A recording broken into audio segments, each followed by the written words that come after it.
राज्यात लोकसभेच्या 16 जागांसाठी मुंबईतील 3 जागा लढवणार। जागा वाटपाबद्दल मुख्यमंत्री एकनाथ शिंदेंचं मोठं विधान।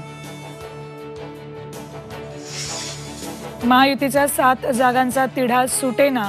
मुंबईतल्या 3 ठाणे, पालघर, कल्याण, नाशिकची जागा कुणाला मिळणार याची उत्सुकता। तर महाविकास आघाडीलाही मुंबईत 2 जागांवर उमेदवार मिळेना। शिर्डी, नगर, मावळ, नंदुरबारचे महायुतीचे उमेदवार आज उमेदवारी अर्ज दाखल करणार। मुख्यमंत्री उपमुख्यमंत्री राहणार उपस्थित। संभाजीनगरात चंद्रकांत खैरे, बीडमधून बजरंग सोनवणे ही भरणार अर्ज। सांगली लोकसभेसाठी अर्ज माघारी घेण्याचा शेवटचा दिवस।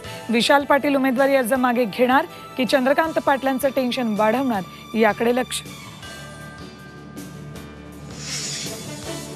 अमरावतीत शरद पवार उद्धव ठाकरेंची एकत्रित सभा। महाविकास आघाडीच्या बळवंत वानखेडेंसाठी जाहीर सभा। नवनीत राणांविरोधात महाविकास आघाडीची मोर्चे बांधणी। आणि सुनील तटकरे रामदास कदमांना राजकारणातून कायमचा हद्दपार करणार। अनंत गीतेंचं खेडमधल्या सभेतून खुलं आव्हान।